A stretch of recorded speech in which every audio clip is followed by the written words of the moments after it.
மாணவர்கள் அனைவருக்கும் வணக்கம். இந்த பதிவில் நாம் பார்க்கக்கூடியது டிஎன்பிஎஸ்சியினுடைய அனைத்து தேர்வுகளுக்கும் பயன்பெறக்கூடிய வகையில் நம்ம பார்த்தீங்கன்னாக்கா இங்கே கிளாஸ் ஜாயின் பண்ணியிருக்கக்கூடிய பசங்களுக்கு டெய்லி டெஸ்ட்டை நம்ம கண்டக்ட் பண்ணிக்கிட்டு இருக்கோம். ஸோ அந்த டெய்லி டெஸ்ட்டினுடைய ஃபஸ்ட்டு டெஸ்ட் அதனுடைய டீட்டெயில்டு ஆன்சர் எக்ஸ்பிளனேஷனை தான் இந்த வீடியோவில் பார்க்க போகிறோம். ஸ்கிப் பண்ணாமல் பாருங்கள். கட்டாயம் இந்த 50 வினாக்களும் உங்களுக்கு பயனுள்ளதாக இருக்கும். இந்த கிளாஸ் டெஸ்ட்டை பொறுத்த வரைக்கும் நம்ம ஃபில்லிங் த பிளாங்க்ஸ் மாடலில் தான் கொடுக்குறோம். ஏன்னா ஃபில்லிங் த பிளாங்க்ஸ் கோடிட்ட இடத்தை பொறுத்த வரைக்கும் யார் நல்லா படித்திருக்கிறார்களோ அவர்களால் மட்டும்தான் கட்டாயம் இதை ஃபில் பண்ண முடியும். 4 ஆப்ஷனில் குத்து மதிப்பாலாம் நம்ம என்ன பண்ண முடியாது, உங்களால் ஆன்சர் பண்ண முடியாது. அதே மாதிரி இந்த வீடியோவை பார்ப்பதற்கு முன்பு கீழே டிஸ்கிரிப்ஷனில் பார்த்தீங்கன்னா இந்த டெய்லி டெஸ்ட் தமிழ் மற்றும் ஆங்கிலம் ரெண்டுமே PDF ஃபார்மில் உங்களுக்கு அவைலபிளாக இருக்குது. முதல்ல அதை டவுன்லோட் பண்ணி டெஸ்ட் எழுதி பார்த்ததுக்கு பிறகு கூட இந்த டெஸ்ட் டிஸ்கஷனை தெளிவாக பாருங்கள். இதே மாதிரி நம்முடைய மதுரை RKES அகாடமியில் ஆஃப்லைன் ஆன்லைன் ஜாயின் பண்ணக்கூடிய அனைவருக்கும் டெய்லி டெஸ்ட் கட்டாயம் நடக்கும். அதற்கு பிறகு வீக்லி டெஸ்ட் நமக்கு நடக்கும். சரிங்களா? ஸோ தேவைப்படக்கூடிய மாணவர்கள் இப்பதிவை முழுமையாக பயன்படுத்தி கொள்ளவும். சரி, வாங்க உங்களுடைய முதல் வினாவிற்கு. சரிங்களா? பாருங்கள், இந்த டெஸ்ட்டு தமிழ் மற்றும் ஆங்கிலம் 2 மொழிகள்லையுமே நடக்கும். கீழே இருக்கக்கூடிய PDFல அதற்கான கொஸ்டின்ஸ் இருக்குது, டவுன்லோட் பண்ணி பயன்படுத்திங்க. சரி, அப்போ இந்த டெஸ்ட்டில் நம்ம கொடுத்துருந்த சிலபஸ் அப்படின்னு பார்த்தீங்கன்னா மேக்கிங் ஆஃப் இந்தியன் கான்ஸ்டியூஷன், இந்திய அரசியலமைப்பு உருவாக்கப்படுதல், மேக்கிங் ஆஃப் இந்தியன் கான்ஸ்டியூஷன் தான் நம்ம கொடுத்துருந்தோம். சரிங்களா? ஸோ அதிலிருந்து அந்த பகுதி 1லிருந்து 50 வினாக்கள். இந்த 50 வினாக்களில் இந்த பகுதியிலிருந்து இதற்கு மேலே எந்த வினாவும் கேட்க முடியாது என்கிற அளவிற்கு இதை நம்ம பார்க்க போகிறோம். கட்டாயம் இந்த பதிவு SSC மாணவர்களுக்கும் அதேமாதிரி பேங்கிங் மாணவர்களுக்கு, TNPSC மாணவர்களுக்கு, IB இன்டெலிஜென்ஸ் பியூரோ எல்லா தேர்வுகளுக்கும் இது பயனுள்ளதாக இருக்கும். சரிங்களா? சரி, வாங்க போயிடும். ஃபர்ஸ்ட் கேள்வி பாருங்க. இந்திய அரசியல் நிர்ணய சபை உருவாக்க வேண்டும் என்கிற கருத்தை முதலாக பதிவு செய்தவர் யார்? முதலாக கூறியது MN ராய் அவர்கள். சரிங்களா? பாருங்க, 1934. அப்போ 1934 MN ராய் அவர்கள் தான் முதலாக இந்தியாவிற்கு கான்ஸ்டியூவன்ட் அசம்பிளி, நாட் கான்ஸ்டியூஷன், கவனமாக பார்க்கணும், அரசியலமைப்பு நிர்ணய சபையை உருவாக்க வேண்டும் என்கிற கருத்தை பதிவு செய்தார். அதன் பிறகுதான் 1935 INC இந்தியன் நேஷனல் காங்கிரஸ், அதன் பிறகு 1938 ஜவஹர்லால் நேரு வயது வந்தோர் வாக்குரிமையின்படி மக்களால் தேர்வு செய்யப்பட்ட ஒரு கான்ஸ்டியூவன்ட் அசம்பிளியை உருவாக்க வேண்டும் என்கிற கருத்தை 1938 ஜவஹர்லால் நேரு பதிவு செய்கிறார். அப்ப இந்த கான்ஸ்டியூவன்ட் அசம்பிளி கோரிக்கையை ஆங்கில அரசு எதன் மூலமாக ஏற்றுக்கொண்டார்கள்? ஆகஸ்ட் 8, 1940 ஆகஸ்ட் ஆஃபர், ஆகஸ்ட் நன்கொடையின் மூலமாக இந்தியர்களுடைய டிமாண்ட்ஸ் ஆன கான்ஸ்டியூவன்ட் அசம்பிளி டிமாண்டை பிரிட்டிஷ் அக்செப்ட் பண்ணிக்கிட்டாங்க. சரிங்களா? ஸோ கவனமாக தெளிவாக பார்த்துடணும். சரி, அப்போ முதல் கேள்விக்கு MN Roy is the answer. சரி, அடுத்த செகண்ட் கொஸ்டின் வாங்க. ஆகஸ்ட் நன்கொடை எந்த தேதியில் வெளியிடப்பட்டது? பாருங்க, ஆகஸ்ட் 8, 1940. இதை வெளியிட்டவர் லார்ட் லின்லித்கோ, லார்ட் லின்லித்கோ பிரபு அவர்கள். இப்போ இதில் ஒரு கேள்வி இருக்கு. இப்போ இந்த ஆகஸ்ட் ஆஃபருடைய முக்கியத்துவம் என்ன? இந்தியர்களுடைய கான்ஸ்டியூவன்ட் அசம்பிளி கோரிக்கை ஆங்கிலேயர்களால் ஏற்றுக்கொள்ளப்பட்டது. ஏன் பிரிட்டிஷ் அக்செப்ட் பண்ணிக்கிட்டாங்க? செகண்ட் வேர்ல்டு வார், 2ஆம் உலக போர். சரி, அடுத்து கேபினட் தூதுக்குழுவின் உறுப்பினர் பெயர்களை எழுதுக. Cabinet mission, the members of cabinet mission. சரிங்களா? பாருங்க, Pethick Lawrence, Stafford Cripps, AV Alexander, 3 பேர். Pethick Lawrence, sir Stafford Cripps, then AV Alexander. சரிங்களா? அப்போ இதே பாருங்க, கேபினட் தூதுக்குழுவின் தலைவர்னு கேட்டா பெத்திக் லாரன்ஸ். இப்ப கேபினட் குழு எப்பொழுது உருவாக்கப்பட்டது? 1946. கேபினட் தூதுக்குழுவுடைய நோக்கம் என்ன? கான்ஸ்டியூவன்ட் அசம்பிளியை உருவாக்கி அதன் மூலமாக இடைக்கால அரசாங்கம் இன்ட்ரீம் கவர்மெண்ட்டை ஏற்படுத்தி இந்தியாவில் ஆட்சி மாற்றத்திற்கான அமைப்பை உருவாக்குதல். சரி, இப்போ மூன்றாவது கேள்விக்கு ஆன்சர் முடிஞ்சு. அடுத்து நான்காவது கேள்வி வாங்கினேன். அரசியலமைப்பு என்கிற கொள்கை முதலாக எந்த நாட்டில் தோன்றியது? அமெரிக்கா. சரிங்களா? முதல்ல அரசியலமைப்பு கான்ஸ்டிடியூஷன் அப்படின்ற கான்செப்ட் முதல்ல உருவானது அமெரிக்காவில், மறந்துட வேண்டாம். சரி, அடுத்த கேள்வி வாங்க. ஐந்தாவது கேள்வி. அரசியலமைப்பு நிர்ணய சபையை உருவாக்க வேண்டும் என்கிற கோரிக்கையை காங்கிரஸ் எந்த தேதியில் வெளியிட்டது? பாருங்க, கான்ஸ்டிடியூவன்ட் அசம்பிளி வேணும் என்கிற கோரிக்கை காங்கிரஸ் அபிஷியலா வெளியிட்டது 1935. சரி, அடுத்து வாங்க. 4 தலைமை ஆணையர் மாகாணங்கள். பாருங்க, கேபினட் தூதுக்குழுவின் அறிக்கையின்படி மொத்தம் 389 உறுப்பினர்களை கொண்ட கான்ஸ்டிடியூவன்ட் அசம்பிளி நவம்பர் 1946 உருவாக்கப்பட்டது. So total strength 389. எப்படி பிரிக்கிறோம்? 296, 93 பிரிச்சிங்கன்னா 292, 4. இந்த 4 தலைமை ஆணையர் மாகாணங்கள், சீஃப் கமிஷனர் ப்ராவின்ஸத்தை நம்ம இங்கே கேட்டிருக்கோம். பாருங்க, டெல்லி, பலூச்சிஸ்தான், அஜ்மீர், மார்வாரா, கூர்க். சரி, பார்க்கணும். 4 தலைமை ஆணையர் மாகாணங்கள், 4 chief commissioner province, Delhi, Baluchistan, Ajmer, Marwara, Coorg. மறந்துட வேண்டாம். சரி, அடுத்து 7வது கேள்வி பாருங்க.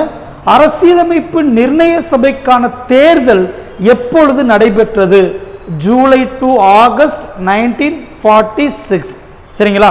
அப்ப பாருங்க, இதுல இந்த 296 உறுப்பினர்கள் மக்கள் மூலமாக தேர்ந்தெடுக்கப்பட்டார்கள். 93 உறுப்பினர்கள் பார்த்தீங்கன்னாக்க மன்னர்களால் நியமிக்கப்பட்டார்கள், பிரின்ஸ்லி ஸ்டேட்ஸ்.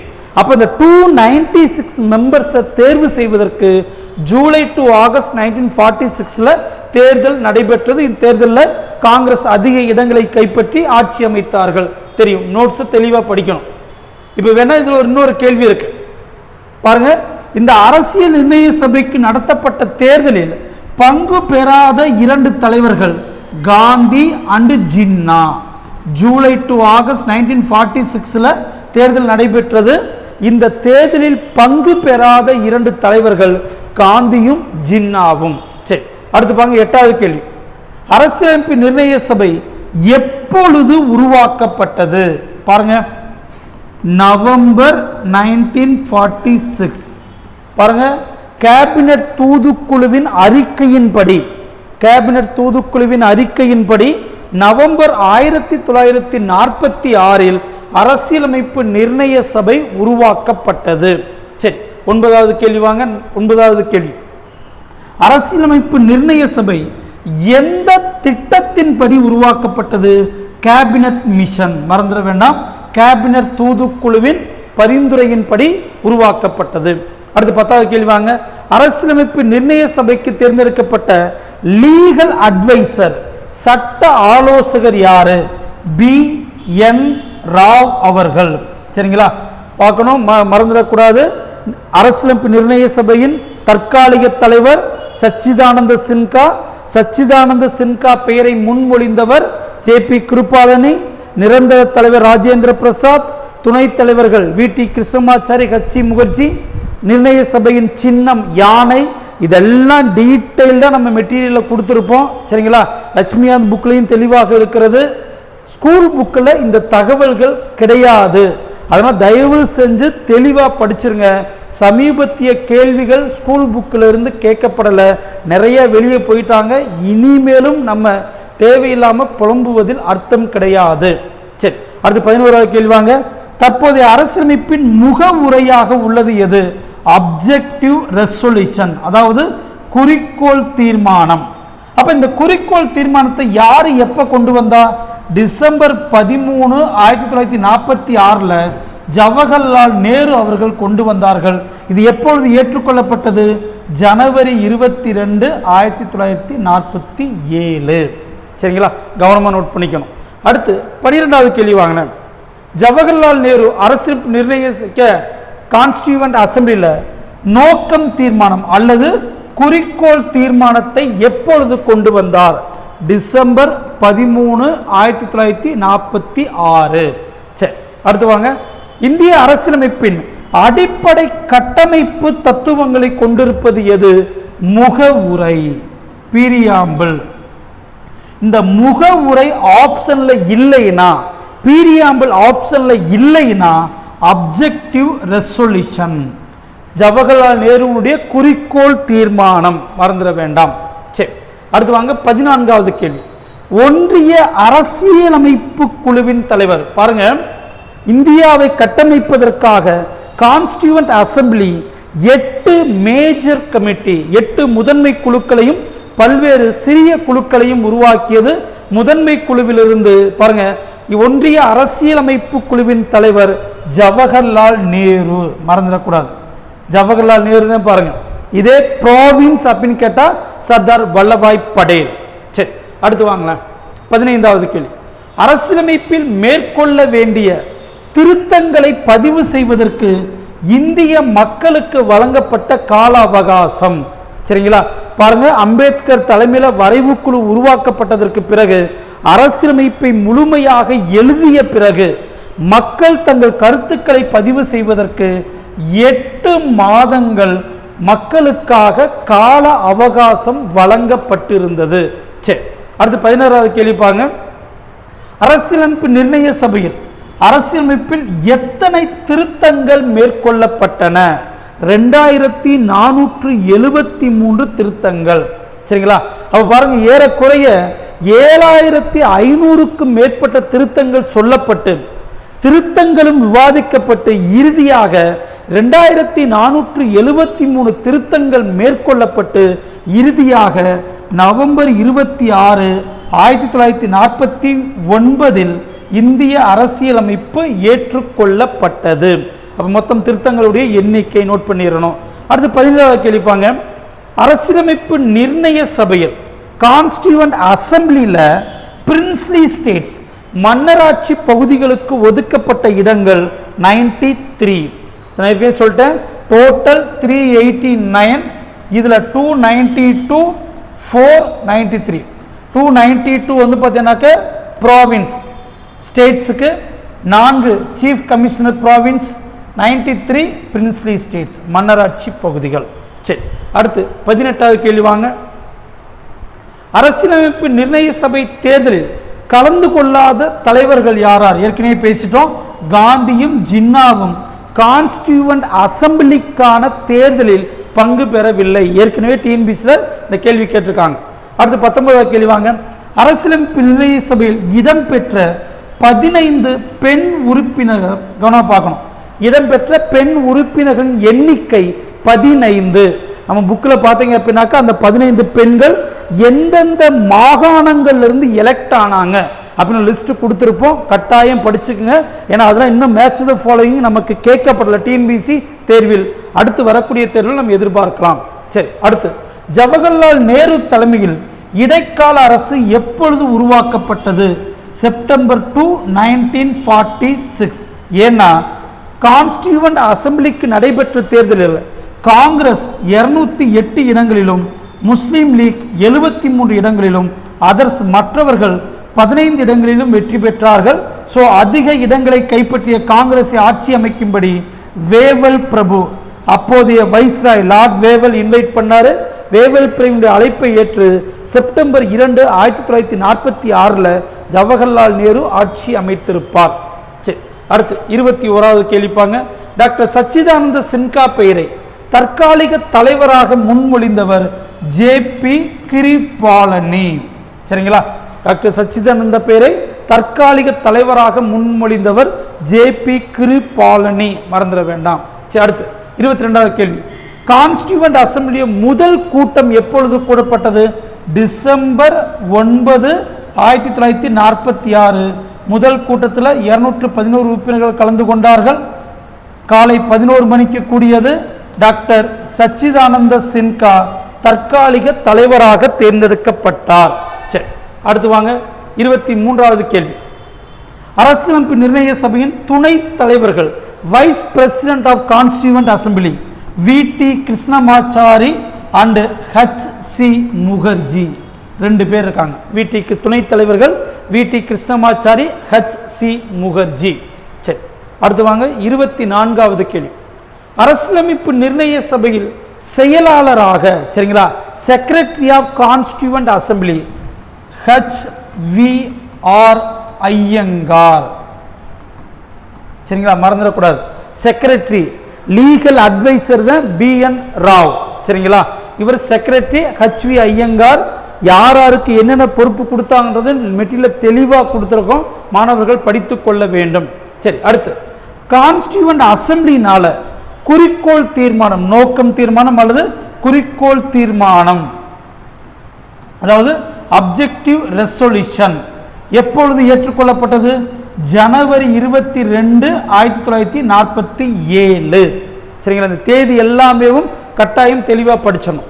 அடுத்து பாருங்க, அரசியலமைப்பு நிர்ணய சபை சட்டம் இயற்றும் அமைப்பாக, கவனமா பார்க்கணும், கான்ஸ்டியூவன்ட் அசம்பிளி, அதாவது இந்திய விடுதலை சட்டம் 1947க்கு பிறகு கான்ஸ்டியூவன்ட் அசம்பிளிக்கு 2 முக்கிய வேலை கொடுக்குறாங்க. ஒன்று பாருங்க, கான்ஸ்டியூஷனை எழுதுறது, இன்னொன்று இந்தியாவிற்கான ஆர்டினரி ஆக்ட், சாதாரண சட்டங்களை இயற்றுதல். அப்ப கான்ஸ்டியூஷனை எழுதும் போது அதன் தலைவராக இருந்தவர் டாக்டர் ராஜேந்திர பிரசாத். சாதாரண சட்டங்களை இயற்றும் போது அதன் தலைவராக இருந்தவர் ஜி.வி. மௌலாங்கர். சரிங்களா, அப்ப சட்டம் இயற்றும் அமைப்பாக செயல்பட்ட போது அதன் தலைவராக இருந்தவர் ஜி.வி. மௌலாங்கர். மறந்துட வேண்டாம். இப்ப 26வது கேள்விக்கு ஜி.வி. மௌலாங்கர். சரி, அடுத்து 27வது கேள்வி வாங்க.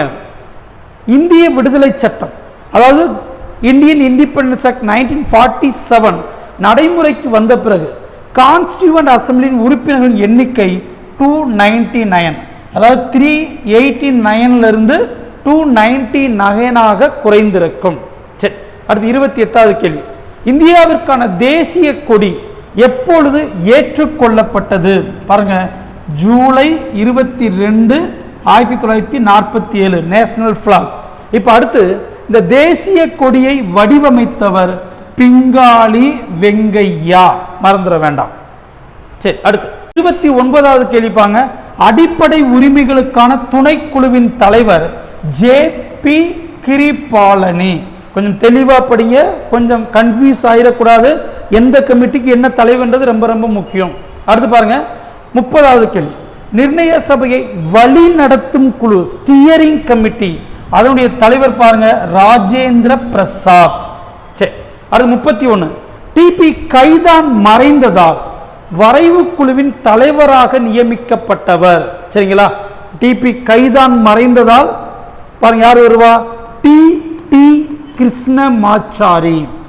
பாருங்க, அரசியலமைப்பு வரைவு குழு அம்பேத்கர் தலைமையில் உருவாக்கப்பட்டது. அம்பேத்கர் தலைவர், அடுத்த 6 உறுப்பினர்கள், டோட்டல் 7. சரிங்களா, இதை பாருங்க, பி.எல். மிட்டலுக்கு பதிலாக வந்தது மாதவ ராவ். அதற்கடுத்து டி.பி. கைதானுக்கு பதிலாக வந்தவர் டி.டி. கிருஷ்ணமாச்சாரி. சரி, அடுத்து 32வது கேள்வி வாங்க.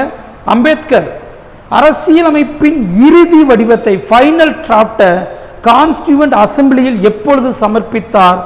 நவம்பர் 4, 1948. தேதி எல்லாம் எவ்வளவு அக்யூரேட்டா படிக்கிறீங்களோ அந்த அளவுக்கு நல்லது. சரி, அடுத்து 33வது கேள்வி வாங்க. இந்திய அரசியலமைப்பு எத்தனை உறுப்பினர்கள் கையெழுத்தோடு ஏற்றுக்கொள்ளப்பட்டது? பாருங்க, பாகிஸ்தான் பிரிஞ்சு போனதற்கு அப்புறம் டோட்டல் ஸ்ட்ரென்த் 299. இதுல பார்த்தீங்கன்னா 284. சரிங்களா, 284, 284 உறுப்பினர்கள் கையெழுத்தோடு நவம்பர் 26, 1949 இந்திய அரசியலமைப்பு ஏற்றுக்கொள்ளப்பட்டது. சரிங்களா, அப்ப அரசியலமைப்பு தினம் என்ன? இந்திய அரசியலமைப்பு ஏற்றுக்கொள்ளப்பட்ட நவம்பர் 26, 1949 இந்தியன் கான்ஸ்டிடியூஷனல் டேவாக கொண்டாடப்படுகிறது. சரி, அடுத்து நவம்பர் 26, 1949 நடைமுறைக்கு வந்த சரத்துக்கள் எவ்வளவு பாருங்க? 15. பாருங்க, கான்ஸ்டிடியூஷன் ஏற்றுக்கொண்ட போது அதில் பீரியாம்பிள் இருந்தது, 395 ஆர்டிகல்ஸ் இருந்தது, அதற்கடுத்து வந்து பார்த்தீங்கன்னாக்கா 8 ஷெட்யூல்ஸ் இருந்தது, 22 பார்ட்ஸ் பகுதிகள் இருந்தது. இதில் அரசியலமைப்பு ஏற்றுக்கொள்ளப்பட்ட நவம்பர் 26, 1949 15 ஆர்டிகளும் 5 பகுதிகளும் உடனடியாக நடைமுறைக்கு வந்திருக்கும். சரிங்களா? சரி, அடுத்து 36வது கேள்வி. இந்திய அரசியலமைப்பின் தந்தை, architect of Indian constitution, Ambedkar. சரிங்களா? பி.ஆர். அம்பேத்கர் அவர்கள், மறந்துடக்கூடாது. பாருங்க, இதுல இந்திய அரசியலமைப்பின் தந்தை, இந்திய அரசியலமைப்பின் வடிவமைப்பாளர், ஆர்கிடெக்ட் ஆஃப் இந்தியன் கான்ஸ்டிடியூஷன். அதே நேரத்தில் மாடர்ன் மனு, நவீன மனு அப்படின்னாலும் அம்பேத்கர் தான், மறந்துடக்கூடாது. சரி, அடுத்து இந்திய அரசியலமைப்பை இத்தாலிய பாணியில் கைப்பட எழுதியது யாரு? பிரேம், பெக்காரி, நரேன், ரைஜடா. சரிங்களா? இந்திய அரசியலமைப்பை கைப்பட எழுதியது. சரி, அடுத்து 38வது கேள்வி. இந்திய அரசியலமைப்பை எழுதுவதற்கு எவ்வளவு காலமானது? 2 ஆண்டுகள், 11 மாதம், 18 நாட்கள். சரிங்களா? 2 years, 11 months, 18 days. அடுத்து அரசியலமைப்பு நிர்ணய சபையின் கான்ஸ்டிடியூவன்ட் அசம்பிளியினுடைய கடைசி கூட்டம், லாஸ்ட் செஷன் எப்பொழுது நடைபெற்றது? கடைசி கூட்டம் பாருங்க, ஜனவரி 24, 1950. முதல் கூட்டம் ஃபர்ஸ்ட் அப்படின்னு கேட்டா டிசம்பர் 9, 1946. கடைசி கூட்டம் ஜான் 24, 1950. சரி, அடுத்து 40வது கேள்வி வாங்க. முதலாக கம்ப்ளீட் இண்டிபெண்டன்ஸ், பூர்ண சுயராஜ்யம் எப்பொழுது கொண்டாடப்பட்டது? பாருங்க, எப்பொழுது? ஜனவரி 26, 1930 லாகூர் காங்கிரஸ் மாநாட்டின் தீர்மானத்தின்படி இந்த நாளை நினைவு கூறுவதற்காகத்தான் நம்ம என்ன பண்ணோம்? ஜனவரி 26, 1950 இந்திய அரசியலமைப்பை நடைமுறைப்படுத்தி இந்தியாவை ரிபப்ளிக் கண்ட்ரி, குடியரசு நாடாக நாம் மாற்றினோம். சரிங்களா? அப்ப எதனால இந்திய அரசியலமைப்பு ஜனவரி 26 நடைமுறைக்கு வந்துச்சுன்னு கேட்டா, முதலாக பூர்ண சுயராஜ்யம் ஜனவரி 26, 1930 கொண்டாடப்பட்டது. சரி, அடுத்து வாங்க 41வது கேள்வி. இடைக்கால அமைச்சரவையில் பாருங்க, ஜவஹர்லால் நேரு உருவாக்கிய இன்டீம் கவர்மெண்ட், இடைக்கால அமைச்சரவையில் ராஜாஜிக்கு எந்த துறைகள் ஒதுக்கப்பட்டிருந்தது? ஆர்ட்ஸ் அண்ட் எஜுகேஷன், கலை மற்றும் கல்வி. சரி, அடுத்து பாருங்க, அம்பேத்கர் தலைமையில் டிராஃப்டிங் கமிட்டி, அரசியலமைப்பு வரைவு குழு எப்பொழுது உருவாக்கப்பட்டது? ஆகஸ்ட் 29, 1947. மறந்துட வேண்டாம். அடுத்து பாருங்க, இந்திய அரசியலமைப்பின் ஹிந்தி வடிவத்தை கைப்பட எழுதியது வசந்த் கிஷான் வைத்தியா. வசந்த் கிருஷான் வைத்தியா, மறந்துடக்கூடாது. அடுத்து பாருங்க, அரசியலமைப்பை எழுதுவதற்கு கான்ஸ்டிடியூவன்ட் அசம்பிளி செலவு செய்த மொத்த தொகை, டோட்டல் அமௌண்ட் பார்த்தீங்கன்னா 64 லட்சம். சரி, இந்திய அடுத்து பாருங்க 45வது கேள்வி. இந்திய அரசியலமைப்பு எப்பொழுது நடைமுறைக்கு வந்தது? ஜனவரி 26, 1950. ஏற்கனவே நம்ம இதை பற்றி டிஸ்கஸ் பண்ணிட்டோம். அடுத்து பாருங்க, இந்திய அரசியலமைப்பின் வரைவு குழுவின் தலைவர் டாக்டர் பி.ஆர். அம்பேத்கர். அந்த 7 உறுப்பினர்களையும் கட்டாயம் படிக்க சொல்லியிருப்பேன். அடுத்து இந்தியாவின் தேசிய கீதம் எப்பொழுது ஏற்றுக்கொள்ளப்பட்டது? பாருங்க 47வது கேள்வி. இந்தியாவின் தேசிய கீதம் எப்பொழுது ஏற்றுக்கொள்ளப்பட்டது? சரிங்களா? பாருங்க, தேசிய கீதம் ஜான் 24, 1950. இந்த டேட்ல 3 வேலை இருக்கும். ஃபர்ஸ்ட் தேசிய கீதம் நேஷனல் ஆந்தம். ரெண்டாவது தேசிய பாடல் நேஷனல் சாங். மூன்றாவது Rajendra Prasad was elected first president of India. இந்த 3 வேலைகளுமே ஜனவரி 24, 1950 நடந்தது. சரி, அடுத்து 48வது கேள்வி. இந்திய அரசியலமைப்பு நிர்ணய சபையின் சின்னமாக தேர்வு செய்யப்பட்டது பாருங்க, எலஃபண்ட், யானை. சரி, அடுத்து இடைக்கால அமைச்சரவை உருவாக்க ஜவஹர்லால் நேருவிற்கு அழைப்பு விடுத்த, ஏற்கனவே பார்க்கணும், அதிகமான இடங்களை காங்கிரஸ் கைப்பற்றியது. ஸோ காங்கிரஸை ஆட்சி அமைக்கும்படி, ஜவஹர்லால் நேருவை ஆட்சி அமைக்கும்படி அழைப்பு விடுத்தவர் வேவல் பிரபு, லார்ட் வேவல். லாஸ்டா பாருங்க 50வது கேள்வி. அரசியலமைப்பு நிர்ணய சபையின் மொத்த உறுப்பினர்களின் எண்ணிக்கை 389. இந்தியன் இண்டிபெண்டன்ஸ் ஆக்ட், இந்திய விடுதலை சட்டம் நடைமுறைக்கு வந்ததற்கு பிறகு இது 299 குறையும். சரிங்களா? இப்போ பாருங்க, இந்த மாதிரி daily class test filling the blanks டைப்பில் நம்ம இன்ஸ்டியூட்டில் போய்கிட்டு இருக்கு. இந்த தேர்வுகள் அன்றாடம் டெய்லி நடைபெறக்கூடியது. சரிங்களா? தமிழ் மாணவர்களுக்கு தமிழ் மொழியிலும், ஆங்கில மாணவர்களுக்கு ஆங்கில மொழியிலும் இந்த வினாக்கள் வழங்கப்படும். ஸோ நான் அடுத்தடுத்த நாட்கள் நம்ம சேனலை ரெகுலராக பார்த்துட்டே வாங்க. டெய்லி நடக்கக்கூடிய கிளாஸ் டெஸ்ட் நம்ம அன்று உங்களுக்கு டிஸ்கஸ் பண்ணி பதிவு செய்வோம்.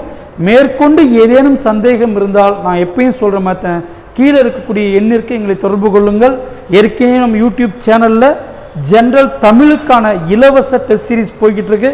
அதே மாதிரி மேக்ஸுக்கான டெஸ்ட் சீரீஸையும் நம்ம ஆரம்பிக்க போகிறோம். அடுத்து ஜிஎஸ்க்கு ஆரம்பிப்போம். பேமெண்ட் கட்டி போகக்கூடிய டெஸ்ட் சீரீஸ் அது தனியாக போகும். அதே நேரத்தில் கிராமப்புற மாணவர்களுக்காக அதாவது இந்த ஃபீல்டை பற்றி பேசிக் இன்ஃபர்மேஷன் தெரிந்து கொள்ளக்கூடிய மாணவர்களுக்காகவும் இந்த இலவச தேர்வு உங்களுக்கு கட்டாயம் உதவி செய்யும்.